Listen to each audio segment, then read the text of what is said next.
There is something that has been deliberately left out of almost every conversation you have ever had about Jewish ritual, about Kabbalistic practice, about the ancient wisdom traditions that have guided this people through thousands of years of history. It has not been left out by accident. It has not been left out because it is unimportant.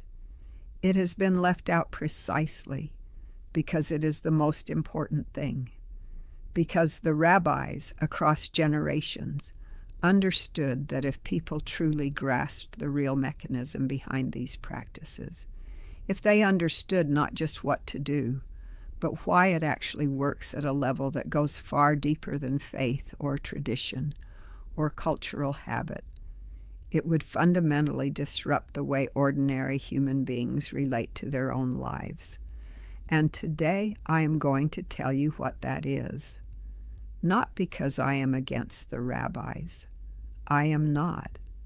I have spent years studying their words with reverence and with gratitude.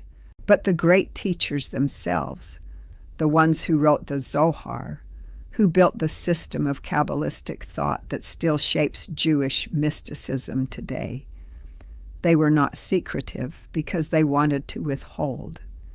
They were secretive because they understood something about human nature that is still true right now in this moment as you are listening. Most people are not ready to hear the truth about how reality actually works.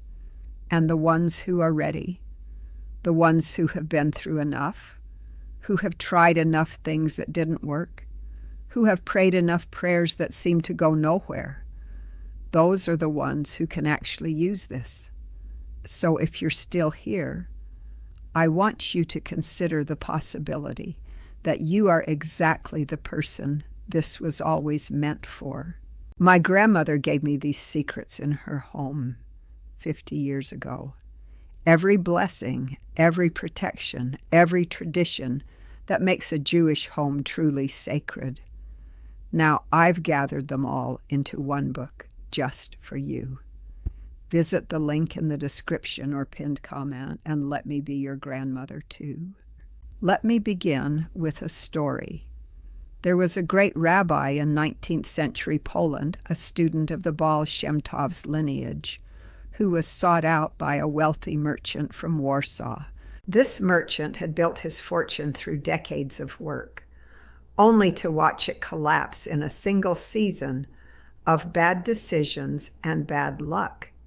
He came to the rabbi desperate, asking for a segula, a spiritual remedy, something he could perform to reverse his fortune.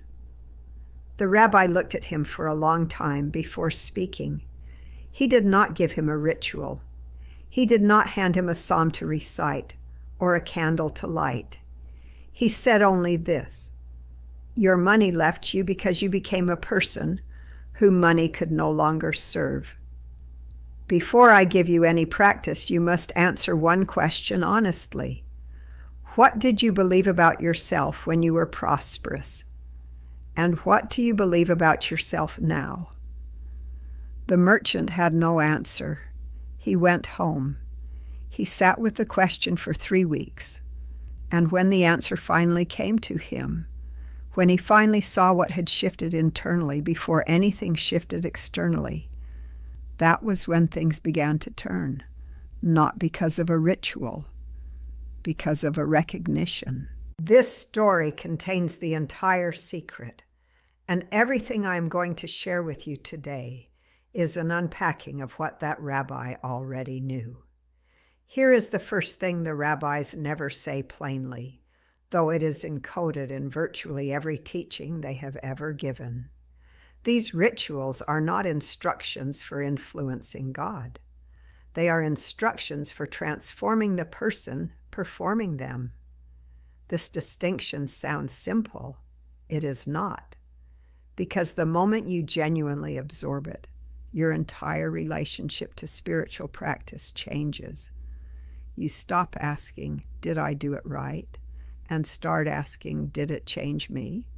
You stop measuring results by what arrived from outside and start measuring them by what shifted within.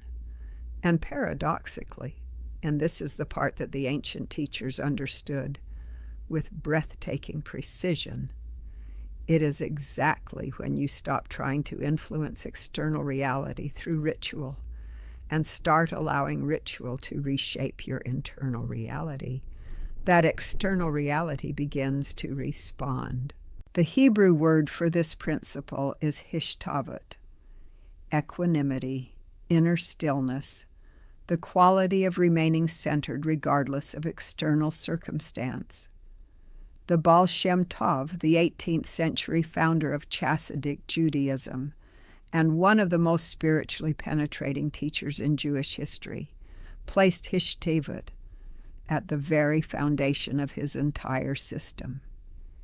He taught that a person who has achieved genuine inner stillness becomes what the Zohar calls a vessel of light, a human being whose interior has become spacious enough, clear enough, stable enough to receive divine influence without distorting it. And this is the real purpose of every ritual in the Jewish mystical tradition. Not to ask God for something, to become the kind of person who can receive what God is already offering. Think about what this means in practical terms. When you light Shabbat candles with genuine presence and intention, you are not performing a transaction. You are not saying, God, I did the ritual, now pay me. You are performing an act of deliberate internal reorientation. You are training your nervous system, your emotional body, your habitual patterns of thought to enter a different state, one of receptivity, of trust, of alignment with a rhythm that is larger than your individual anxious striving.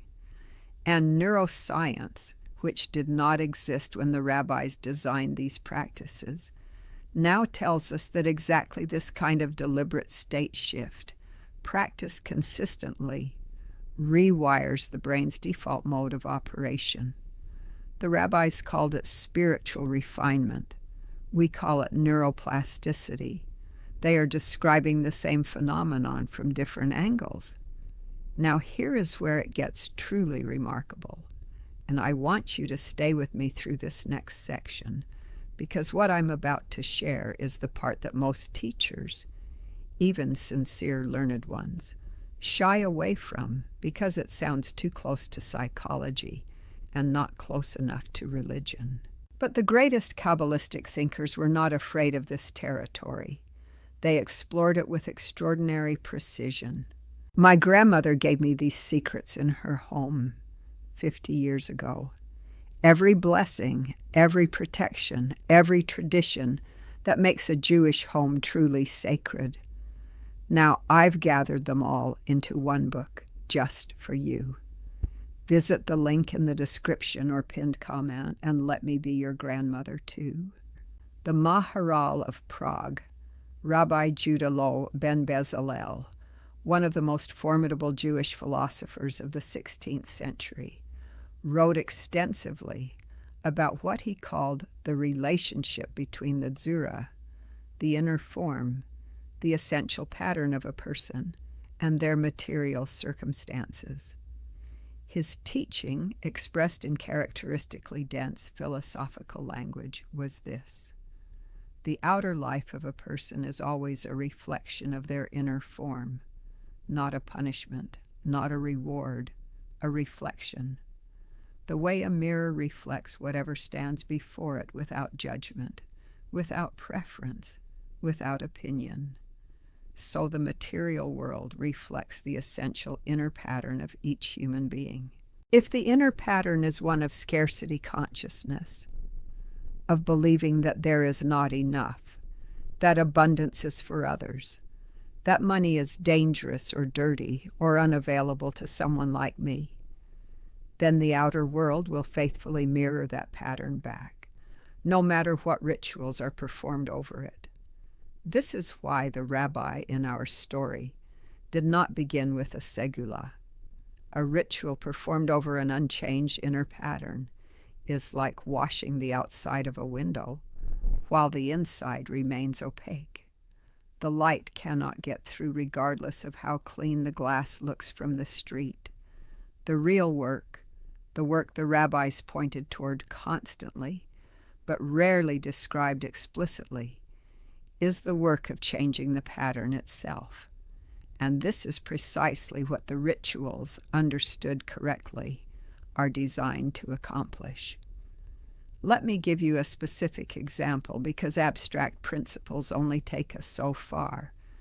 Take the practice of tzedakah, charitable giving, which we discussed before. Most people understand this as a moral act.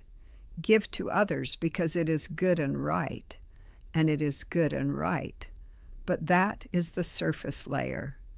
Beneath it, at the level the Kabbalists operated, tzedakah is an act of pattern interruption.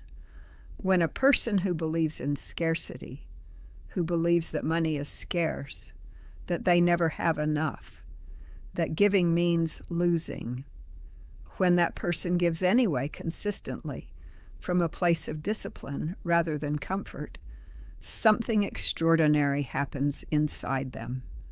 The belief begins to crack, not through argument, not through persuasion, through evidence generated by their own behavior. The subconscious mind, which governs the vast majority of human behavior, and which operates almost entirely on pattern recognition, receives a new signal. And over time, not instantly, but reliably, the inner pattern begins to reorganize around a new premise. Abundance can flow through me. I am not a container that loses when it gives. I am a channel through which more can always come. Rabbi Elazar taught something that stopped me completely the first time I truly understood it. He said, "More than the poor man benefits from the rich man's gift. The rich man benefits from the poor man's acceptance." This is a statement of spiritual mechanics, not sentiment. The act of giving does not benefit the giver, because God rewards generosity with money, in the way one might reward a child with candy for good behavior. It benefits the giver because giving, at its deepest level, is a practice of releasing the inner grip of scarcity. Every coin given in tzedakah is a declaration to the deepest layers of your own psyche. I believe there is more. I am not afraid. Abundance is the natural state, not the exceptional one. Repeated consistently, this declaration restructures the inner pattern, and when the inner pattern shifts, the outer reflection follows every time, without exception. This is not magic. It is law. Now, I need to share something that many teachers avoid because it makes people uncomfortable. But the rabbis were never interested in comfort for its own sake. They were interested in truth, even when truth was demanding. And the truth about why these rituals often fail for the people who perform them is this. Most people approach ritual with what the Kabbalists call kavana kalipa, hollow intention. They say the words, but their attention is elsewhere. They perform the action, but the inner state remains unchanged. They light the candles, but they are thinking about their bills. They recite the psalm, but they are monitoring themselves for results.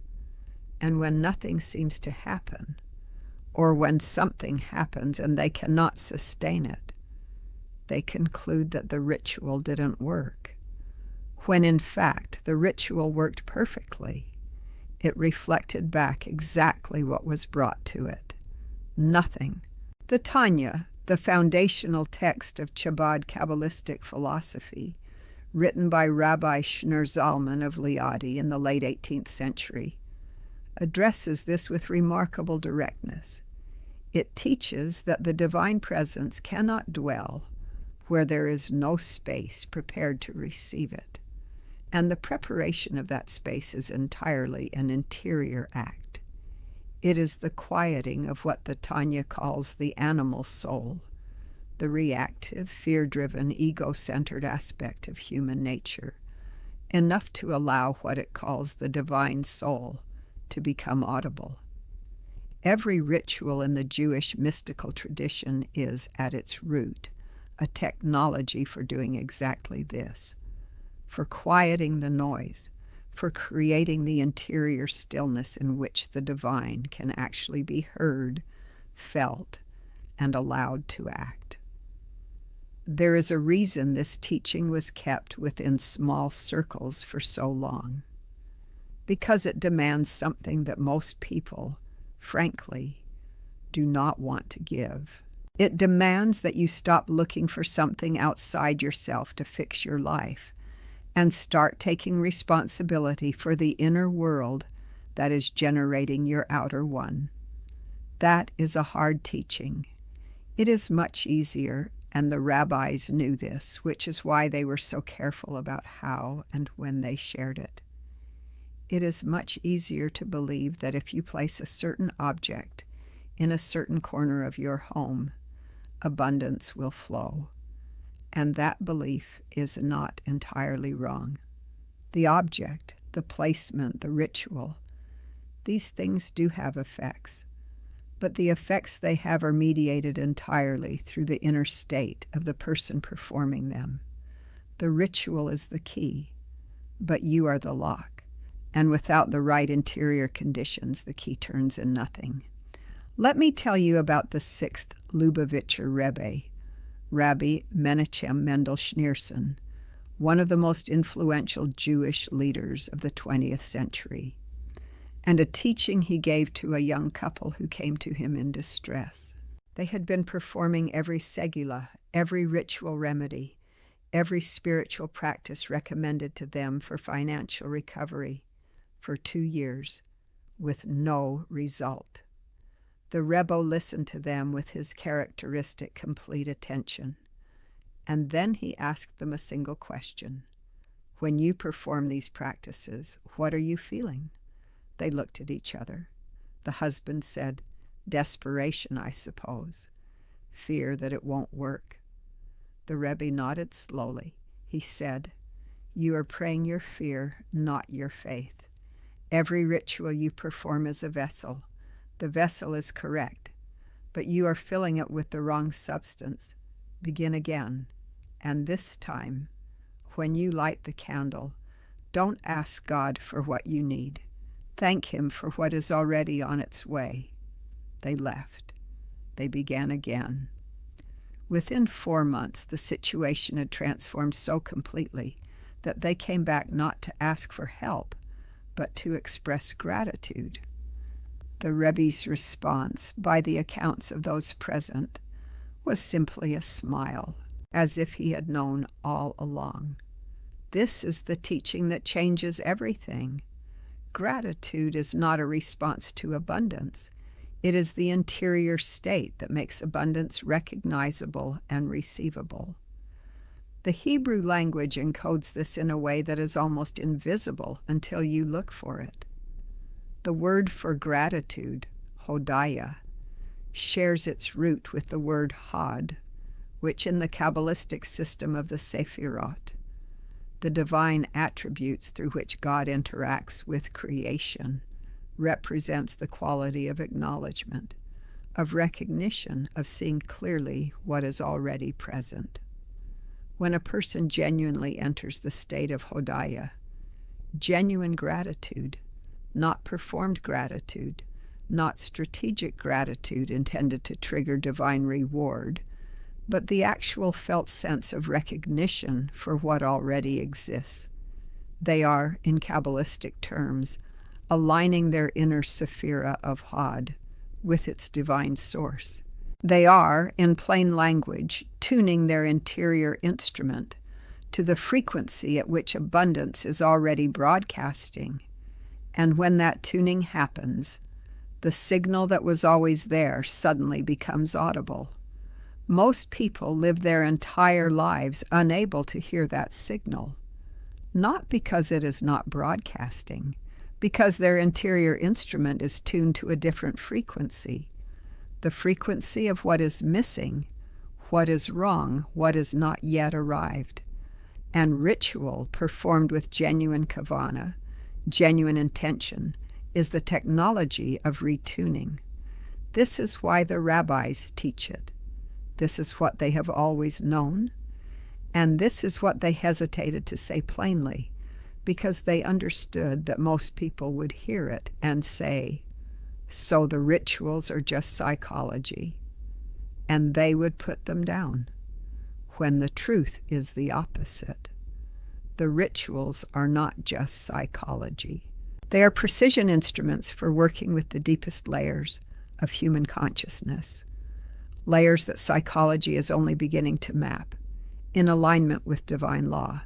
They work profoundly, reliably, verifiably, but they work on the inside first, always the inside first, and then the outside follows, as inevitably as a shadow follows a body into the light.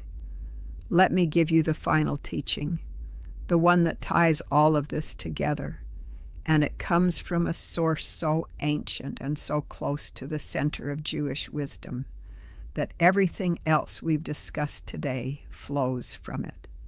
In the book of Deuteronomy, in one of the most quietly radical statements in the entire Torah, Moses says to the people of Israel, "See, I set before you today life and good, death and evil, not heaven and hell, not reward and punishment, life and good, death and evil." The Kabbalists read this as a statement about the nature of human consciousness and its relationship to divine reality. Life in the Torah's language is not mere biological existence. It is the state of connection to the source, to others, to the full range of your own divine potential. And good, Atavikwan, is what flows naturally from that state of connection. Abundance, peace, health, meaningful relationship, creative power. These are not rewards for good behavior. They are the natural consequences of an interior state of alignment, of hishtavat, of hodaya, of genuine present moment connection to the divine source that the Torah calls the God of life. And death in this passage is not physical death. It is disconnection, the state of interior scarcity, isolation, fear, reactivity, the state in which a person is cut off from their own divine soul, operating entirely from the animal instincts of survival and competition and never enough.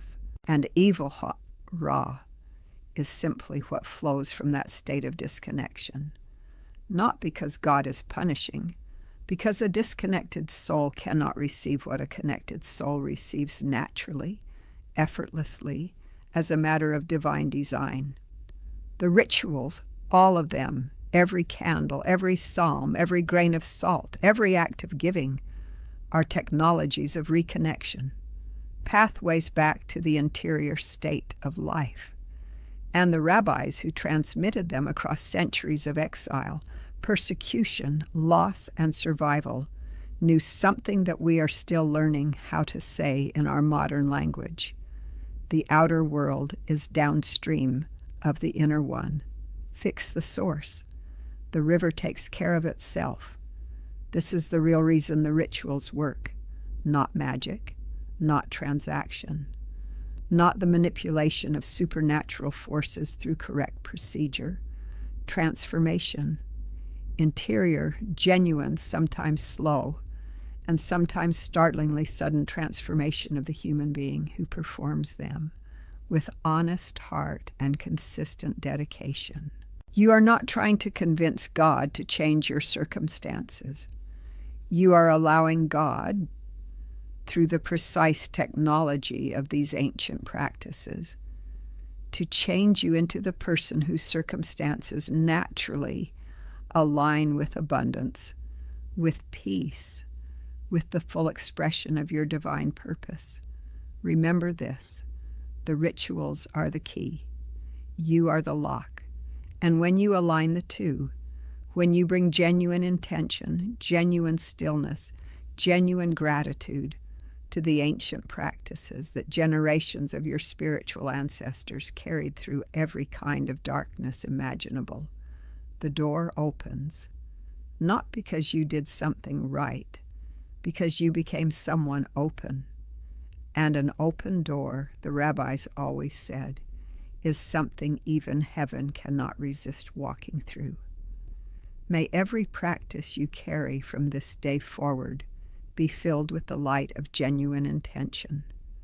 May the wisdom of Torah and the depth of Kabbalistic teaching illuminate not just what you do, but who you are becoming through the doing. May you discover in your own experience that abundance was never something you needed to chase, only something you needed to become ready to receive. Amen. If this teaching reached something real in you today, share it with someone who is still searching. And stay with us on this channel, because the deeper we go together into this wisdom, the closer we all come to the life we were always meant to live.